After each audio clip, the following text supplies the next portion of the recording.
Hello students, कैसे हैं आप सब। स्वागत है आपका मेरे YouTube channel NCERT maths classes पे। प्रीवियस वीडियोस में अपन ने एनसीईआरटी क्लास 12th मैथ्स में चैप्टर नंबर 6 तक कंप्लीट कर ली थी। सारे चैप्टर आपको ऊपर प्लेलिस्ट में मिल जाएंगे, chapter wise, chapter first, chapter second, है ना, चैप्टर वाइज आपको प्लेलिस्ट में मिल जाएंगे। आज के इस वीडियो में अपन एनसीईआरटी क्लास 12th मैथ्स में चैप्टर नंबर 7 स्टार्ट करने वाले हैं। काफ़ी इंटरेस्टिंग चैप्टर है ये, अच्छा है, पढ़ने में आपको मजा आएगा। देखो चैप्टर का नाम क्या है, इंटीग्रल्स, है ना, समाकलन। देखो क्या है, इंटायर जो कैलकुलस है वो दो पार्ट्स में डिवाइड है। ठीक है, दो पार्ट्स में डिवाइड है। एक तो डिफरेंशिएशन,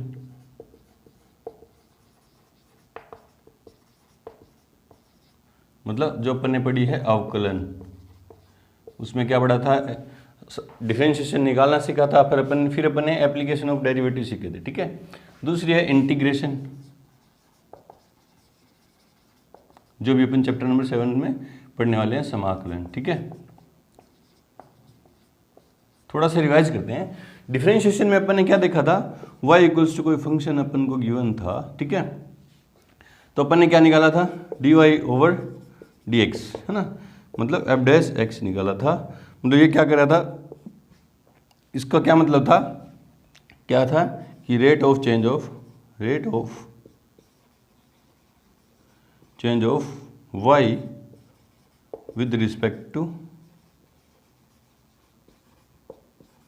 x। ठीक है, कि y के मान में परिवर्तन किसके सापेक्ष, x के मान में परिवर्तन के सापेक्ष। डिफरेंशिएशन में अपन ने ये पढ़ा था। और ज्योमेट्रिकली क्या पढ़ा था कि dy ओवर dx जो है, ज्योमेट्रिकली क्या था, dy ओवर x अपन को क्या दे रहा था, slope of tangent at curve y equals to f x at, ये स्लोप, ये तो जनरल स्लोप था, और किसी पर्टिकुलर पॉइंट पे स्लोप क्या था, उस पॉइंट के अपन वैल्यू पुट कर दे रहे थे ना। ये देखा था कि डिफरेंशिएशन हमें क्या दे रहा था, या तो क्या दे रहा था, वैसे बात करें तो क्या दे रहा था कि rate of change of y with respect to x। और ज्योमेट्रिकली अपन देखें, ग्राफ में देखें तो क्या था, dy ओवर dx क्या था, स्लोप ऑफ टेंजेंट था। किस कर्व पे, जिस कर्व का ये डेरिवेटिव था, उस कर्व पे ये क्या था, स्लोप ऑफ टेंजेंट गिवन था। ठीक है, अब इंटीग्रेशन में क्या है, देखो क्या पढ़ने वाले हैं अपन, कि हमें कोई फंक्शन था, पीछे अभी तक अपन ने क्या पढ़ा कि कोई फंक्शन था अपन को गिवन था, उससे अपन ने क्या निकाल दिया था, एफ डैश एक्स, है ना, मतलब एफ एक्स फंक्शन था, फंक्शन था, उससे अपन ने क्या निकाल दिया, उसका डेरिवेटिव निकाला था। और ये जो प्रोसेस था, फंक्शन से डेरिवेटिव निकालने का जो प्रोसेस था, वो क्या था, डिफरेंशिएशन। क्या था, डिफरेंशिएशन। ठीक है, कोई फंक्शन गिवन था y equals to f x, उससे अपन ने क्या निकाल दिया, एफ डैश एक्स, या अपन ने क्या निकाल दिया, dy ओवर dx। ठीक है, तो वो जो क्या निकाला, डेरिवेटिव निकाला अपन ने, और फंक्शन से जो डेरिवेटिव निकालने का जो प्रोसेस था, वो क्या था, डिफरेंशिएशन था। अब क्या हो जाए, हमें डेरिवेटिव तो दे दे, क्या दे दे, डेरिवेटिव तो दे दे, और उससे अपन को क्या निकालना पड़े, एफ एक्स निकालना पड़े, है ना। और इस एफ एक्स को कहेंगे क्या कहेंगे, या तो एंटी डेरिवेटिव,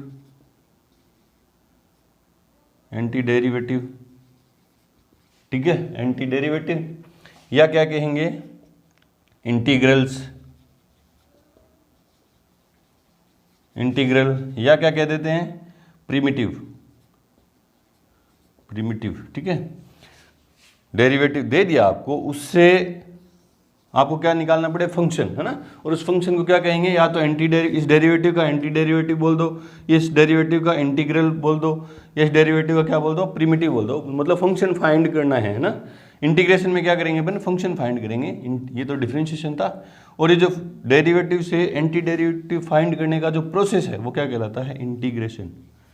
क्या कहलाता है, इंटीग्रेशन। और इंटीग्रेशन भी आगे टू टाइप्स का होगा, क्या होगा, टू टाइप का, इंडेफिनेट इंटीग्रल्स और डेफिनेट इंटीग्रल्स। अनिश्चित समाकलन और निश्चित समाकलन ना, डेफिनेट इंटीग्रल्स। इसमें तो अपन क्या फाइंड करेंगे, एंटी डेरिवेटिव फाइंड करेंगे, है ना। किसी भी फंक्शन का एंटी डेरिवेटिव फाइंड करेंगे या इंटीग्रल्स फाइंड कर देंगे, या इसको मतलब ये जो नाम है ये ना। और डेफिनेट इंटीग्रल्स में क्या करेंगे, एरिया अंडर द कर्व, ये पढ़ेंगे आगे तो आगे बहुत आपको अच्छे से नॉलेज हो जाएगा। Area under the curve y equals to f x, मतलब कोई y equals to f x है, उसका एरिया किस पॉइंट से x बराबर a से लेके x बराबर b तक जो एरिया उसने कवर कर रखा है वो एरिया फाइंड करेंगे किसमें, डेफिनेट इंटीग्रल में। ये भी पढ़ेंगे अपन, है ना। तो ये था इंटीग्रेशन, है ना। क्या है इंटीग्रेशन में अपन क्या करेंगे, किसी भी फंक्शन का डेरिवेटिव अपन को मिलेगा, उससे अपन उस फंक्शन का एंटी डेरिवेटिव मतलब फंक्शन फाइंड करेंगे। उस फंक्शन को कहेंगे क्या, एंटी डेरिवेटिव, इंटीग्रल्स या प्रिमिटिव। ये जो फाइंड करेंगे इस प्रोसेस को क्या कहते हैं, इंटीग्रेशन कहते हैं। ठीक है, चलो इतना नोट करें, बढ़ते हैं आगे। अब देखो क्या है कि integration is an inverse process of differentiation. Integration को अपन कैसे देखेंगे अब कि इनवर्स है किसका, इनवर्स किसका है, डिफरेंशिएशन का उल्टा। इंटीग्रेशन को भी जस्ट अपन क्या देखने वाले हैं कि डिफरेंशिएशन का जस्ट उल्टा प्रोसेस है इंटीग्रेशन। देखो कैसे है, मान लो y equals to f x कोई फंक्शन है, वो क्या है, साइन एक्स, है ना। तो डिफरेंशिएशन में क्या होता है, एफ एक्स अपन को पता होता है और उससे अपन क्या निकालते हैं, एफ डैश एक्स। अभी अपन ने देखा था वो क्या, जो प्रोसेस है वो क्या कहलाता है, डिफरेंशिएशन। ठीक है, और इंटीग्रेशन में क्या था, एफ डैश एक्स अपन को पता होगा, उससे अपन क्या निकाल देंगे, उसका एफ एक्स, एंटी डेरिवेटिव या फंक्शन, है ना। ये जो प्रोसेस है वो क्या कहलाता है, इंटीग्रेशन, है ना। ठीक है, तो इसका, है ना, इस function y equals to f x था, उसका जो डिफरेंशिएशन है अपन कैसे फाइंड करते थे, ऐसा तो है नहीं, हमें पता तो है कि साइन एक्स का डिफरेंशिएशन क्या होता है, कोस एक्स होता है। तो सीधा यूं थोड़ी ना लिखते कि sine x equals to cos x, ऐसे थोड़ी ना लिखते थे। उसको अपन डिनोट कैसे करते थे कि d over d x of sine x. तो अपन को पता चलता था कि हम क्या कर रहे हैं, साइन एक्स का डिफरेंशिएशन निकाल रहे हैं, डेरिवेटिव निकाल रहे हैं। उसको लिखेंगे कैसे, एक्स के रिस्पेक्ट में डी और D x of sine x. तो क्या दे रहा था वो, कोस एक्स दे रहा था, है ना। अब क्या होगा इसका उल्टा, जैसे कोस एक्स का इंटीग्रेशन क्या हो जाएगा, कोस एक्स का इंटीग्रेशन क्या हो जाएगा, साइन एक्स। तो कोस एक्स का इंटीग्रेशन क्या हो जाएगा, साइन एक्स। तो अब इसको भी सीधा थोड़ी ना लिखेंगे कि cos x equals to sine x. जैसे डिफरेंशिएशन में sine x equals to cos x नहीं लिखा था, हमें पता तो था कि साइन एक्स का डिफरेंशिएशन डेरिवेटिव क्या होता है, sine x equals, sine x का क्या होता है, कोस एक्स। तो अपन ने उसको सीधा नहीं लिखा था कि sine x equals to cos x, अपन ने ऑपरेटर लगाया था, कौन सा, डेरिवेटिव का ऑपरेटर लगाया था कि डी और D x of sine x, मतलब साइन एक्स का डिफरेंशिएशन क्या है, कोस एक्स। उसी तरह हमें पता है कि इसका उल्टा प्रोसेस देखूं तो कोस एक्स का इंटीग्रेशन या कोस एक्स का एंटी डेरिवेटिव या कोस एक्स का इंटीग्रल्स क्या होगा, साइन एक्स होगा। उसको सीधा थोड़ी ना लिखेंगे कि cos x equals to sine x. तो यहाँ भी ऑपरेटर लगाएंगे, तो ऑपरेटर क्या है, ये इंटीग्रेशन का ऑपरेटर है। इंटीग्रेशन क्या है, ये इंटीग्रेशन का ऑपरेटर है। Cos x d x equals to क्या देगा, साइन एक्स। ठीक है, ये देगा साइन एक्स। ठीक है, फिर और देखते हैं कि differentiation of sine x plus 1, आपको पता है sine x plus, sign x का डिफरेंशिएशन क्या तो कोस एक्स, डिफरेंशिएशन तो अभी आप करके आ रहे हो जस्ट, और कांस्टेंट का डिफरेंशिएशन क्या तो 0, या D over d x of sine x minus 2, इसका डिफरेंशिएशन, साइन एक्स का डिफरेंशिएशन कोस एक्स, और कोस एक्स का माइनस 2 का 0 कांस्टेंट है, या D over d x of sine x plus 3√2, है ना। तो क्या देगा, डी और D x of sine x का डिफरेंशिएशन क्या होगा, कोस एक्स, और कोस एक्स का डिफरेंशिएशन क्या होता है, कांस्टेंट का डिफरेंशिएशन अभी आप पढ़ के आए हो जस्ट, क्या होता है 0। ठीक है, अब इन केस में देखिए ना, इन केस में देखिए कि ये भी कोस एक्स का डिफरेंशिएशन क्या दे रहा है, साइन एक्स, कोस एक्स का डिफरेंशिएशन साइन एक्स। इस केस में देखूँ, इस पर्टिकुलर केस में देखूँ तो कोस एक्स का differentiation integration, sorry, cos x का इंटीग्रेशन क्या देगा, साइन एक्स प्लस 1। इस पर्टिकुलर केस में कोस एक्स का इंटीग्रेशन क्या देगा, साइन एक्स माइनस 2। और इस पर्टिकुलर केस में, इस पर्टिकुलर केस की अगर बात करें, पर्टिकुलर केस की अगर अपन बात करें, सिर्फ इस केस की बात करूं तो integration of cos x d x हमें क्या देगा, इस केस की बात कर रहा हूं मैं, क्या देगा, साइन एक्स प्लस 1, है ना।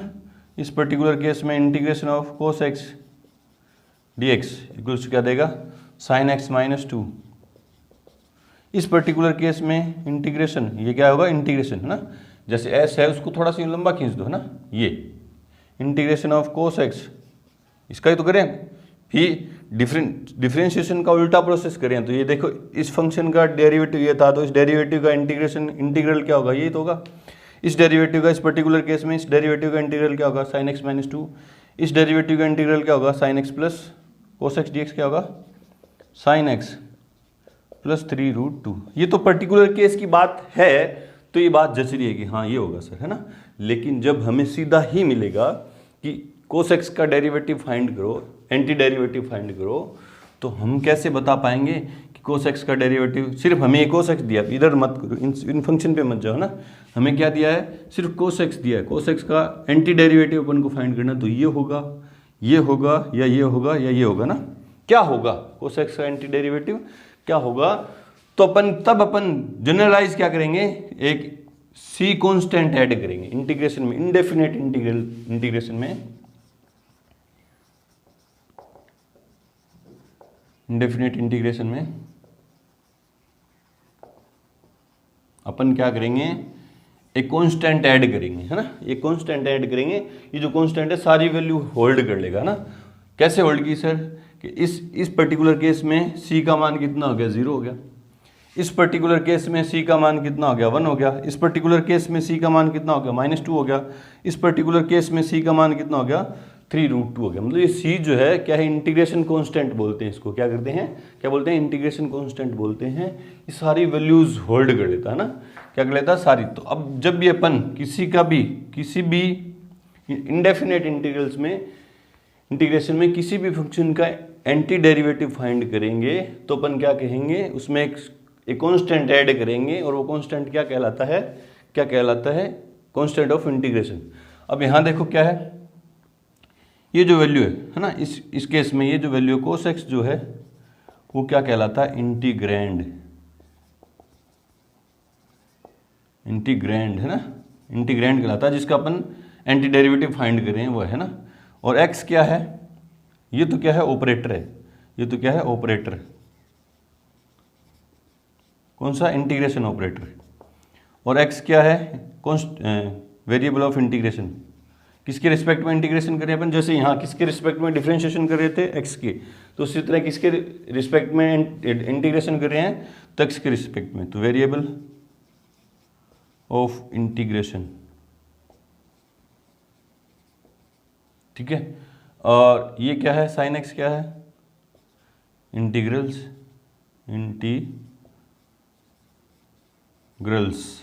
है ना। और c क्या है, कांस्टेंट ऑफ इंटीग्रेशन है, c क्या है, ठीक है, c क्या है, कांस्टेंट ऑफ इंटीग्रेशन, ठीक है। अब किसी पर्टिकुलर केस की बात करें है ना, किसी पर्टिकुलर केस की बात करें तो इसको अपन क्या बोल देंगे, एंटी डेरिवेटिव है। ये भी क्या है, एंटी डेरिवेटिव है, ये भी क्या है, एंटी डेरिवेटिव है। और जनरलाइज अपन जब बात कर देते हैं तो अपन क्या बोलते हैं कि ये क्या है, इंडेफिनेट इंटीग्रेशन है, ये क्या है, इंडेफिनेट इंटीग्रेशन है, ठीक है। जब किसी पर्टिकुलर केस की अपन बात करें, इंडेफिनेट इंटीग्रेशन क्यों बोला, क्योंकि ये जो c है सारी वैल्यू होल्ड कर रहा है, ये c क्या है, सारी वैल्यू होल्ड कर रहा है किसी भी cos x के इंटीग्रेशन के लिए, ठीक है।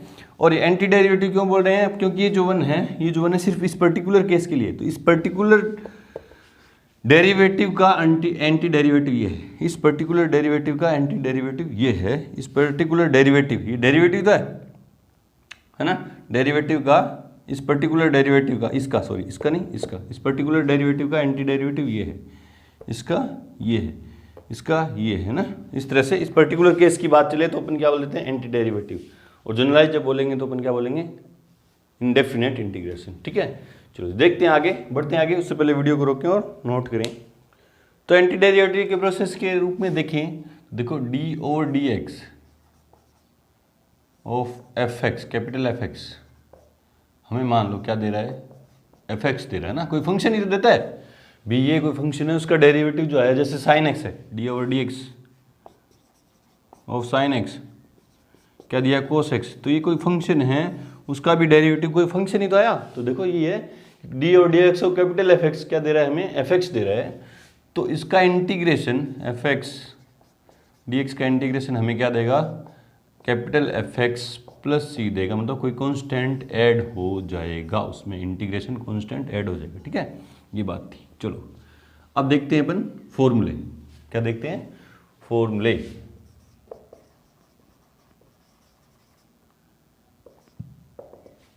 फर्स्ट नंबर देखो कि d over d x of x की पावर एन का फॉर्मूला क्या था हमारे पास कि एन एक्स की पावर एन माइनस वन, है ना।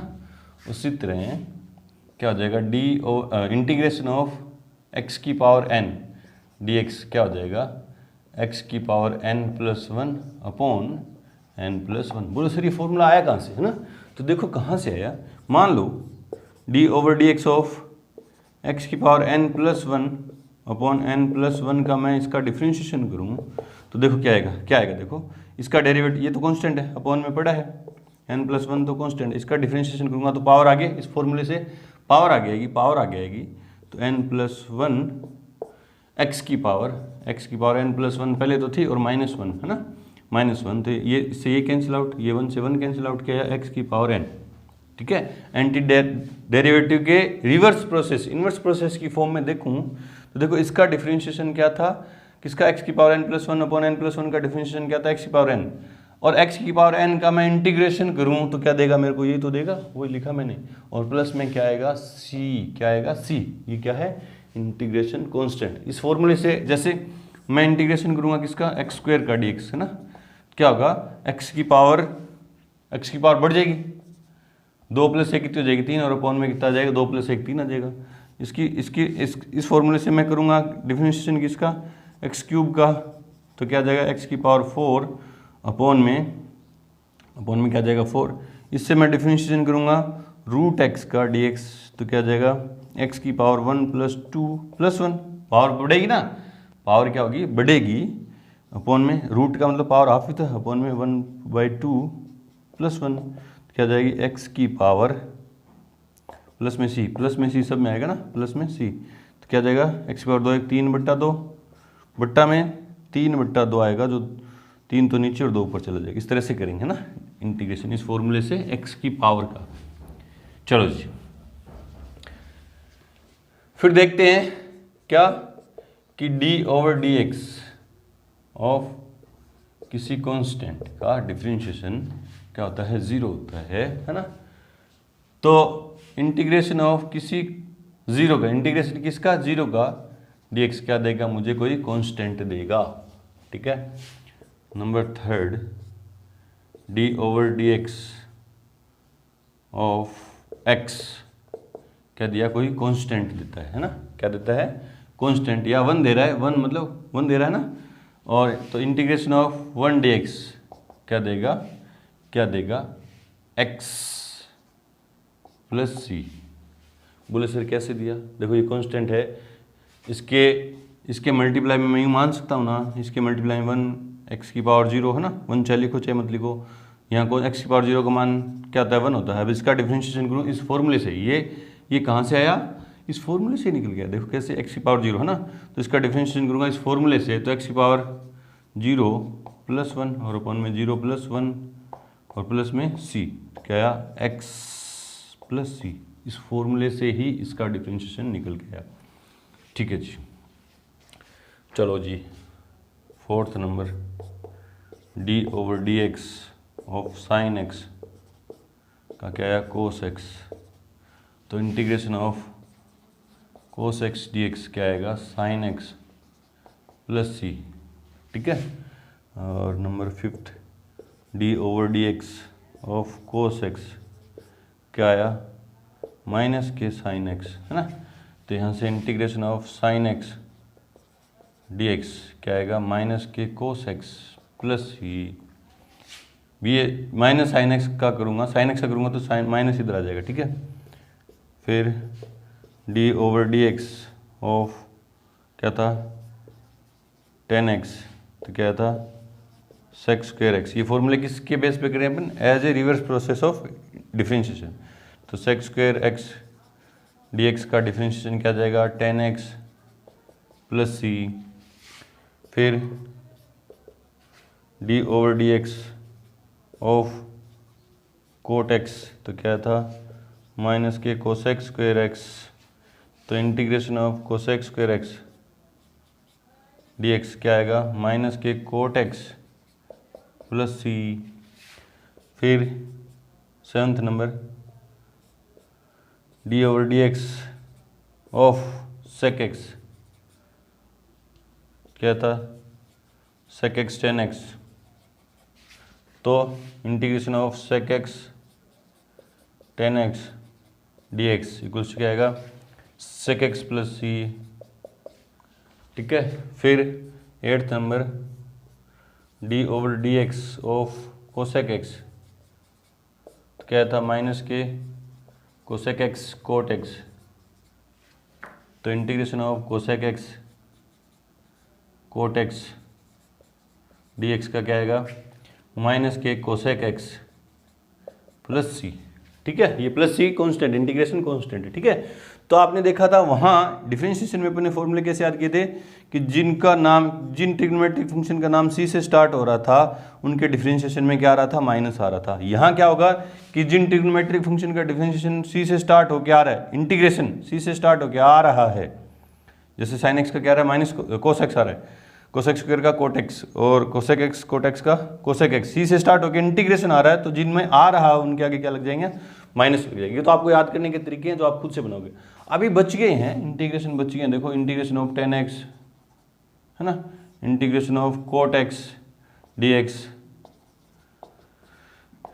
Integration of sec x dx, integration of cosec x dx है ना। ये इनके अभी अपने इंटीग्रेशन लिखे नहीं है, देखो कोसेक स्क्वायर का लिख दिया, सेक स्क्वायर का लिख दिया, कोसेक एक्स 10x का लिख दिया, कोसेक एक्स कोट का लिख दिया, इनके नहीं लिखे ना। जैसे अपने डिफरेंशिएशन में अपन चेन रूल लगा दे रहे थे, है ना, चेन रूल पहले बाहर वाले फंक्शन का फिर अंदर वाले फंक्शन का, जैसे यूँ साइन एक्स स्क्वायर का डिफरेंशिएशन करना पड़े, है ना मेरे को, तो पहले साइन का किया तो कोस एक्स स्क्वायर, फिर एक्स स्क्वायर का किया तो 2x, उस तरह से इसमें साइन एक्स स्क्वायर का इंटीग्रेशन अपन नहीं कर सकते, इसमें ऐसा कोई चेन रूल नहीं होता। ये आगे की प्रोसेस है, इनके जो फॉर्मूले अपन आगे डेराइव करेंगे ना, तो आगे की बात करेंगे। चेन रूल इस तरह से इसमें लगता नहीं है इंटीग्रेशन में, आगे बात जब चर्चा करेंगे तो आप अच्छे से सीख जाओगे, ठीक है। तो अभी बढ़ते हैं अगले फॉर्मूले की तरफ, उससे पहले वीडियो को रोकें और नोट करें। तो आगे वाले फॉर्मूले देखो क्या है कि डी और D x of sign inverse x, sign inverse x का डिफरेंशिएशन क्या था 1/√1 माइनस एक्स स्क्वायर, तो 1/√1 माइनस एक्स का एक्स स्क्वायर का इंटीग्रेशन क्या होगा साइन इनवर्स एक्स प्लस सी, सी तो आएगा इंटीग्रेशन कॉन्स्टेंट है। फिर cos x का डिफरेंशिएशन क्या था -1/√1 माइनस एक्स स्क्वायर, तो 1/√1 माइनस एक्स स्क्वायर का इंटीग्रेशन क्या होगा माइनस के cos inverse x plus c. तो बोले सर इन दोनों का इंटीग्रेशन, इसका integration sine inverse x plus c भी है और इसका integration minus cos inverse x plus c भी है, तो लेंगे कौन सा ना। तो देखो ज़्यादातर अपन ये यूज करेंगे, है ना, यही यूज करेंगे। अगर क्वेश्चन में कोई प्रूफ करने वाली वैल्यू आती है और प्रूफ करने में हमें cos इनवर्स x चाहिए तो अपन ये लेंगे, है ना। ले कोई सा भी सकते हैं, जब कुछ प्रूफ नहीं करना तो दोनों में से कोई सा भी ले सकते हैं, लेकिन जब प्रूफ करना आएगा तो दोनों क्वेश्चन को देख के अपन डिसाइड करेंगे कौन सा लेना है, कि इसका integration sine inverse x plus c ले या इसका integration minus cos x inverse x plus c ले, है ना। इसी तरह टेन इनवर्स एक्स का डिफरेंशिएशन क्या था 1/1 प्लस एक्स स्क्वायर, तो 1/1 प्लस एक्स स्क्वायर का इंटीग्रेशन क्या हो जाएगा tan inverse x plus c. Cot inverse x का इंटीग्रेशन डिफरेंशिएशन क्या था -1/1 प्लस एक्स स्क्वायर, तो 1/1 प्लस एक्स स्क्वायर का इंटीग्रेशन क्या होगा माइनस कोट इनवर्स एक्स। तो इन दोनों में से कौन सा लें तो वो तो क्वेश्चन पे डिपेंड करेगा।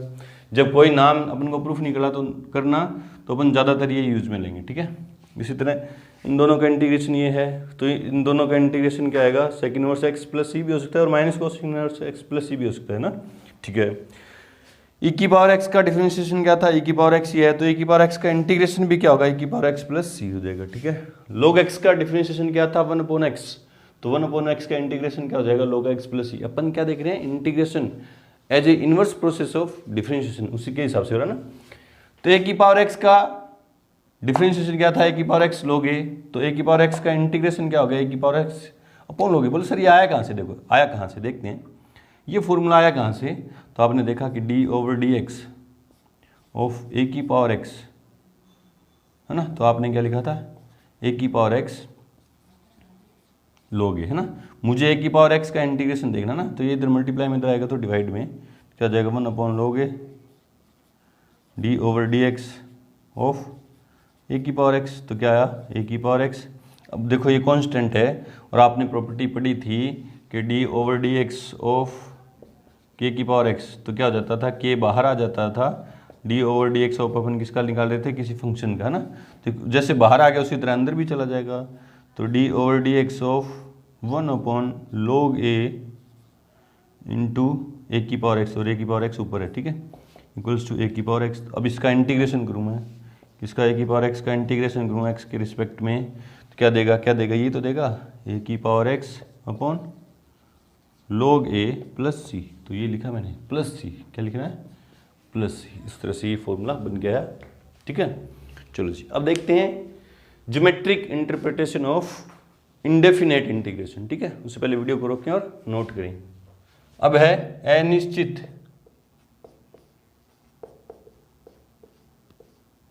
ठीक है समाकलन का ज्यामितीय निरूपण, है ना। Geometric interpretation of indefinite integration, है ना। मान लो कोई फंक्शन है d/dx ऑफ कोई फंक्शन है, उसका जो डेरिवेटिव है वो क्या है 2x है, वो क्या है 2x है। तो मैं इस 2x का मैं इंटीग्रेशन करूं तो मेरे पास ये फंक्शन आएगा ना, 2x का इंटीग्रेशन करूं तो क्या आएगा। तो आप बहुत सोच विचार के देखोगे कि यार ऐसा फंक्शन जिसका डेरिवेटिव क्या है 2 है, जिसका डेरिवेटिव क्या है 2x है, ऐसा कौन सा फंक्शन हो सकता है। तो आप सोच विचार के ना, जो बाद में आप अपन सीख जाएंगे, फॉर्मूले अप्लाई करने सीख जाएंगे, जो अभी अपन ने फॉर्मूले सीखे हैं वो अप्लाई करने सीख जाएंगे जब, तो अपन सीधा बता देंगे ना, वो तो बाद की बात है। अभी अपन को सोचना है कि यार ऐसा फंक्शन जिसका डेरिवेटिव 2x है वो कौन सा होगा। तो आपने काफ़ी गहन सोच विचार किए देखा, तो आपने देखा कि d/dx ऑफ एक्स स्क्वायर क्या देता है 2x देता है। आपने पहले सोचा कि एक्स का डिफरेंशिएशन क्या होता है 1 होता है, एक्स स्क्वायर का क्या होगा 2x। तो आपको पता चला कि जिसका डेरिवेटिव 2x है वो फंक्शन क्या होगा एक्स स्क्वायर होगा। तो जिसका डेरिवेटिव 2x है उसका फंक्शन क्या होगा एक्स स्क्वायर। और जब अपन इनडेफिनेट इंटीग्रल करते हैं तो उसमें क्या लगता है प्लस में x ही लगता है, इंटीग्रेशन कॉन्स्टेंट, है ना। तो ये दिया हमें इस फंक्शन के इंटीग्रेशन ने हमें क्या दिया x² प्लस सी। तो भी x² प्लस सी क्या डिनोट कर रहा है देखते हैं, ग्राफ में देखते हैं क्या डिनोट कर रहा है। तो देखो बच्चों, जब ये c बराबर 0 ले लूँ, मैं c बराबर क्या ले लूँ 0, यहाँ देखते हैं कि f(x) बराबर क्या है मेरे पास x² प्लस सी। तो जब मैं c बराबर 0 ले लूँगा तो f(x) का मान कितना रहेगा, x²। कब, जब c बराबर क्या हो जाए 0, f(x) का मान होगा x² प्लस 1। कब, जब c बराबर हो जाए 1, f(x) का मान कितना होगा x² प्लस 2, जब c बराबर क्या हो जाए 2 हो जाए, है ना। और f(x) का मान कितना होगा x² माइनस 1। कब, जब ये c बराबर क्या हो जाए -1। और f(x) का मान कितना होगा x² माइनस 2। कब, जब ये c बराबर क्या हो जाए -2, है ना। इन सब के ग्राफ ड्रॉ करूँ मैं, तो जब c बराबर 0 है तो f(x) क्या है x² है ना। f(x) बराबर क्या है x² है, तो इसका ग्राफ कुछ इस तरह से होगा, ठीक है। f(x) बराबर क्या है x², है ना, और c बराबर क्या है यहाँ पे 0। जब c बराबर 1 है ना, c बराबर 1 है और इसका मैं ग्राफ खींचना चाहूँ तो जब x की वैल्यू 0 रखूँगा तो y बराबर ये तो है y बराबर f(x), y बराबर f(x), ग्राफ ड्रॉ करते हैं तो हमें y की जरूरत पड़ती है। ग्राफ ड्रॉ करने के लिए मैं x की वैल्यू जब 0 रखूँगा तो y का मान भी कितना हो जाएगा 0, है ना। सॉरी, x का मान 0 रखूँगा तो y का मान कितना आ जाएगा 1। ये देखो ना यार, y बराबर क्या है x² प्लस 1 है, तो x की जगह 0 रखूँगा तो y का मान कितना आएगा 1, है ना। जब x का मान ये मान लो कहीं क्या है 0.1 है तो यहाँ से ही जाएगा, यूँ जाएगा कुछ, ठीक है। ये किसका ग्राफ है, एफ एक्स बराबर क्या है एक्स स्क्वायर प्लस 1, और कब है ये, जब सी बराबर क्या है 1, और यहाँ कहीं क्या है 2 है। तो इस फंक्शन का ग्राफ देखो, इस फंक्शन एक्स का ये सी बराबर 2 है ना, और इसमें जब मैं एक्स बराबर 0 रखूँगा तो वाई का मान कितना आ जाएगा 2 आ जाएगा। तो इसका ग्राफ कुछ इस तरह से जाएगा यूँ, ये क्या है एफ एक्स बराबर क्या एक्स स्क्वायर प्लस 2 का ग्राफ है। इसी तरह एफ एक्स बराबर ये -1 है मान ले रहा हूँ, तो इसका ग्राफ कुछ इस तरह से जाएगा, ये क्या है एफ एक्स बराबर क्या एक्स स्क्वायर -1, और यहाँ कहीं -2 है, तो इसका ग्राफ यूँ जाएगा यूँ, ठीक है, यूँ जा रहा है ना। ये किसका ग्राफ है, एफ एक्स बराबर एक्स स्क्वायर -2 का ग्राफ है। तो इस तरह से ये ग्राफ ड्रॉ है ना। तो मतलब ये जो इंडेफिनेट इंटीग्रल्स है, इंडेफिनेट इंटीग्रल्स हमें मिला, वो क्या दे रहा है, एक फैमिली ऑफ कर्व दे रहा है। देखो सी की वैल्यू चेंज करता जाऊंगा, सी की वैल्यू क्या करता जाऊंगा, चेंज करता जाऊंगा, उस तरह से ग्राफ अलग अलग मिलते जाएंगे। लेकिन ये क्या है, सारे ग्राफ क्या है, एक दूसरे के पैरेलल हैं। ये क्या है, एक दूसरे को कहीं भी इंटरसेक्ट नहीं करेंगे, पैरेलल हैं। तो क्या ये फैमिली ऑफ कर्व दे रहा है ना, इंडेफिनेट। तो नोट में आपको याद रखना है, नोट में आपको याद रखना है कि इंडेफिनेट इंटीग्रल्स हमें फैमिली ऑफ कर्व देता है, फैमिली ऑफ कर्व देता है, ठीक है। जैसे डेरिवेटिव हमें क्या दे रहा था, स्लोप ऑफ, ग्राफ में देखा था अपने डेरिवेटिव, डेरिवेटिव ने अपन को क्या दिया था ग्राफ में, स्लोप ऑफ टेंजेंट दिया था। उसी तरह से इंडेफिनेट इंटीग्रल्स ने हमें क्या दी, फैमिली ऑफ कर्व दी। और इस x बराबर कोई ए लाइन खींचू ना, x बराबर कोई ए लाइन खींचू, x बराबर कोई ए, x बराबर ए कोई लाइन खींची मैंने, तो जहाँ जहाँ ये x बराबर ए इसको इंटरसेप्ट करा, वहाँ पे सब पे टेंजेंट का जो स्लोप है वो सेम होगा। टेंजेंट का स्लोप क्या है, सेम होगा। जहाँ जहाँ पे x बराबर ए वाली जो लाइन है, इन सब ग्राफ को, फैमिली ऑफ कर्व को इंटरसेक्ट करिए, वहाँ पे स्लोप ऑफ टेंजेंट क्या होगा, सेम होगा। बोले सर सेम कैसे होगा, इस ग्राफ का मैं dy/dx निकालूँ, इस फंक्शन का क्या देगा 2x, किस पॉइंट पे निकाल रहा हूँ, x बराबर 0 पे, तो क्या दे देगा x बराबर किस पे, a पे तो क्या देगा dy/dx at x equals to a, तो क्या दे दिया इसने 2a। यहाँ से देखो dy/dx क्या दिया इसने, इस फंक्शन से dy/dx क्या आएगा 2x, और dy/dx at x equals to a, तो क्या देगा 2a देगा। इसी तरह से ये भी 2a देगा, इसी तरह से ये भी 2a देगा, इसी तरह से ये भी 2a देगा। तो देखा आपने कि ये फैमिली ऑफ कर्व पे x, कोई x बराबर a पे मैं लाइन, x बराबर a लाइन ड्रॉ करूँ, ये लाइन ऊपर भी इनफाइनाइट तक जाएगी, इधर भी इनफाइनाइट तक जाएगी, और ये फैमिली ऑफ कर्व भी ऊपर भी इनफाइनाइट तक मिलते रहेंगे, इधर भी जैसे जैसे सी की वैल्यू प्लस में रखूँगा तो ऊपर और कर्व मिलते रहेंगे, माइनस में रखूँगा तो नीचे कर्व मिलते रहेंगे ना। तो क्या होगा, x बराबर ए कोई लाइन ड्रॉ करूँगा, जो ये जो लाइन है इन सब कर्व को जहाँ पे इंटरसेक्ट करेगी, काटेगी, उन पॉइंट्स पे स्लोप ऑफ टेंजेंट क्या रहते हैं, इक्वल रहते हैं। ये देख लो इक्वल है ना। यहाँ रखेंगे dy/dx क्या आएगा 2x, तो dy/dx at x equals to a क्या देगा हमें 2a ही देगा, यहाँ से भी 2a देगा, यहाँ से भी 2a देगा, तो स्लोप ऑफ टेंजेंट क्या होगा, इक्वल होगा, ठीक है। इन फैमिली ऑफ कर्व का x बराबर ए कोई लाइन है, उस पे स्लोप क्या होगा, उन पॉइंट्स पे, जिन पॉइंट्स पे ये जो लाइन है इन कर्व को काट रही है, उन पे सब पे स्लोप क्या होगा, स्लोप ऑफ टेंजेंट मतलब mn, स्लोप ऑफ टेंजेंट क्या रहेगा, यहाँ same 2a, mt equals to 2a, mt equals to 2a, है ना, ये सेम रहता है। तो इंडेफिनेट इंटीग्रल्स ने अपन को क्या दिया, फैमिली ऑफ कर्व दी, ठीक है जी। अब देखते हैं एक दो प्रॉपर्टीज ऑफ इंटीग्रेशन, उससे पहले वीडियो को रोकें और नोट करें। अब देखेंगे अनिश्चित समाकलन के गुणधर्म, प्रॉपर्टीज ऑफ इंडेफिनेट इंटीग्रल्स। देखो क्या है, इधर देखेंगे, पहले बाद की बात करेंगे, है ना। अवकलन व समाकलन एक दूसरे के व्युत्क्रम है, एक दूसरे के उल्टे रिवर्स प्रोसेस है। आपने देखा ही था अभी, साइन एक्स का डिफरेंशिएशन कोस एक्स, और कोस एक्स का इंटीग्रेशन क्या होगा, साइन एक्स प्लस सी, है ना।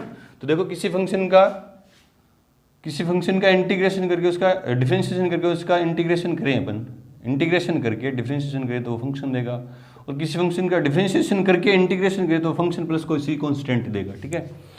और दूसरी प्रॉपर्टी है कि अलग अलग फंक्शन प्लस माइनस में हैं तो उनका इंटीग्रेशन करना पड़े अपन को, तो अलग अलग इंटीग्रेशन हो जाएगा ना।